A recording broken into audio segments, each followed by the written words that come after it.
Warm as Wool, written by Scott Russell Sanders, illustrated by Helen Coggencherry. Betsy Ward's 3 children were cold. Their teeth started clicking soon after they left their home in Connecticut in September of 1803. They rode a rackety wagon through New York. They crossed Lake Erie in a tippy boat. Rain in their faces, waves bucking under them like wild horses. They landed on the shore near Cleveland and squished through mud past the village of Ravenna into the dark Ohio woods where they made their new home. All of December, the family slept in a lean-to, while Betsy Ward and her husband, Josiah, built a cabin out of logs from tulip poplar trees. The roof was covered with bark. The door was a deerskin weighed down with a stick. The children daubed clay from the creek between the logs, and so they passed their first year in the wilderness. Who were the children? Joshua was the oldest, a boy of 8, tall enough to see through the grease paper window, strong enough to carry 2 pails of water from the spring. Sarah was 5, with a long pigtail and a short laugh, a wonder at throwing snowballs and climbing trees. 3-year-old William was quick as a fox at running and good at finding little things lost underfoot. Wherever Joshua and Sarah went, William scooted along beside them, talking a blue streak, poking his nose into everything from morning until night. It was an icy place to live in winter, this rough cabin in a clearing. No matter how much clay William and Sarah patted between the logs, no matter how many leaves Joshua raked against the walls outside, wind kept slicing through the gaps. Frost gathered on the dirt floor. Snow lit the woods with cold white light as far as the children could see, and drifts kept rising at the door. The clothes the children had worn since moving out here to the Ohio frontier were tattered and frayed. Betsy Ward sewed patches on their patches, and still the cold played music on the children's ribs, and the wind whistled about their knees. Josiah Ward said, "Throw another bearskin on the bed. Wrap their feet in sacks when they go out to play." Every bearskin in the cabin was already piled on the bed. The children already wore every stitch and rag they owned, and still they shivered and their teeth chattered. Betsy Ward needed wool, lots of it, to make them cozy new clothes. From Connecticut, she had brought a spinning wheel to spin wool into thread, a loom to weave it into cloth, and a sock full of coins to buy sheep. She had saved these coins for sheep, and she would spend them on nothing else. But what good were money and a wheel and a loom when there wasn't so much as a solitary lamb within 100 miles from her farm? And so, when a herd of sheep drifted by the cabin one day in the spring, Betsy Ward imagined each animal a walking blanket, a 4-legged frock, a pair of pantaloons on the hoof. Joshua, Sarah, and William peeked out from behind her skirts at these strange animals. The sheep had walked from Pennsylvania, and their fleece was bedraggled with twigs and cockleburs and dirt. Josiah thought they were pretty sorry-looking beasts. Betsy Ward did not give a hoot how filthy they were. Wool was wool, and would keep a body warm. "How much do you want for those sheep?" she asked the drover. Glancing at the log cabin, the man answered, "More than you've got." "You're right about that," said Josiah Ward. "Hold on there," said Betsy Ward. She hurried indoors, then returned blinking into the daylight. "I have a stocking here," she said, holding up the sock full of coins. Josiah Ward and the children grinned, for they had forgotten about the sock.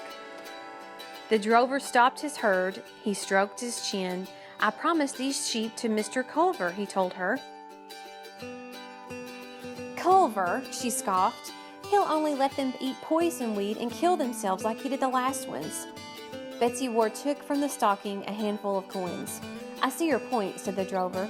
"Maybe I can spare you 8 sheep."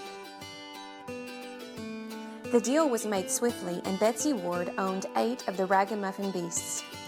Josiah Ward built a pen to hold them. The children petted the sheep, hugged them round the fat, fuzzy necks, even tried to ride them. That night, while the sheep milled about in the pen, Betsy Ward sheared them all in her dreams. Come morning, she found that 2 of them had been slaughtered by wolves. She gathered the wool from the bodies, washed and carded and spun it. She would weave it into cloth for breeches. Every night afterward, she and her husband locked the surviving sheep in the cabin. The children, as they fell asleep, could hear the animals breathing and could smell the luscious, oily hair. Even if they had 100 eyes, the wards could not watch the sheep every minute. On Sunday, while the family sang hymns at the meeting house in Ravenna, one of the sheep ate poison weed, swelled up, and died. Another sheep drowned in the creek on a day when the family was helping neighbors harvest corn. And another sheep trotting alongside the children as they rolled barrel hoops broke its leg in a groundhog hole. Betsy Ward set her mouth hard every time a sheep died, and she salvaged every last bit of fleece. Of the 3 sheep still alive the following spring, only one was an ewe. But the ewe gave birth to lambs, which in due time gave birth to their own lambs, which grew woolly and fat on the lush grass, and so on, season after season, until Betsy Ward eventually owned an entire flock, all sprung from that stocking full of Connecticut coins. Her wheel spun through the day, her loom clacked into the night.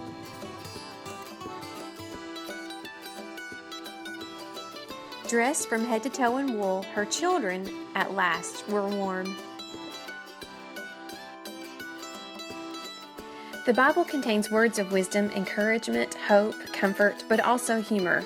In the book of John, chapter 10, Jesus tells us that He is the Good Shepherd and we are His sheep. When you really think about being compared to sheep, known as the dumbest and neediest animal, it is sad, but true. Here are a few insights on sheep. The life of sheep depends a lot on what kind of shepherd it has. If the sheep has a mean or cruel shepherd, it would probably suffer and its life would be hard. Or if the shepherd were lazy and didn't take care of the sheep, it might be hungry or even starve. But if the shepherd was gentle and brave and didn't think of himself first, then the sheep would grow to be healthy, strong, content, and happy. More than any other kind of animal, sheep need attention and care. The shepherd must protect sheep from cougars, wolves, dogs, and thieves. The shepherd must protect his sheep at all times of the day and night.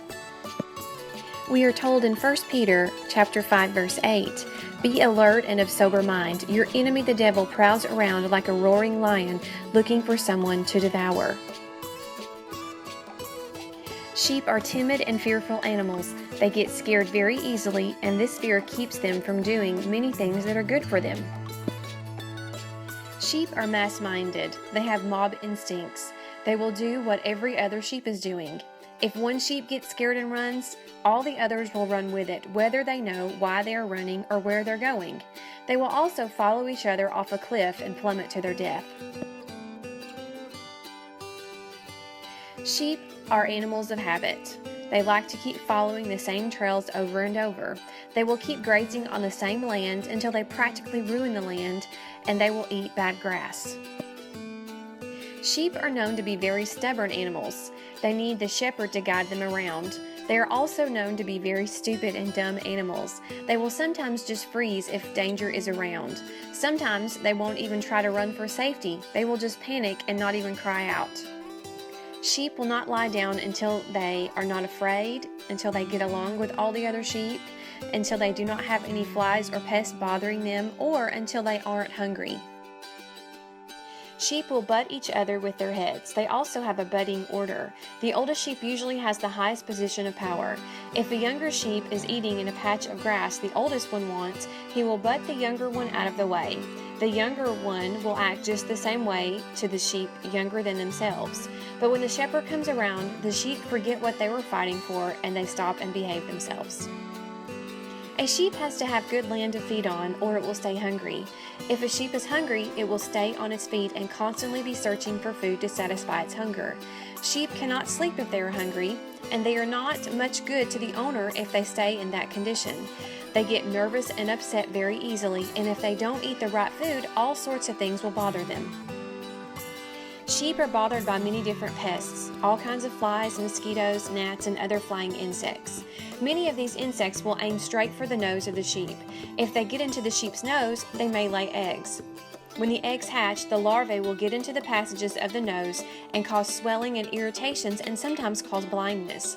The sheep will beat their heads against trees or rocks to try to get these pests to stop bothering them, and sometimes this may kill the sheep. Other sheep will shake their heads for hours and hours. Some will run until they just drop from running so much. The Good Shepherd puts oil on the sheep's head and around the nose to calm the sheep. This makes Psalms 23:5 more applicable. You anoint my head with oil.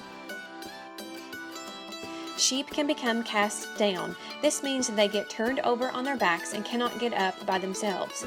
If the shepherd doesn't come to the sheep quickly, the sheep may die. David was a shepherd before he became a king, and he understood this comparison better than anyone else. He penned Psalm 23, a familiar passage to many. It means so much more when we understand our role when compared with God. The Lord is my shepherd, I shall not want. He makes me lie down in green pastures.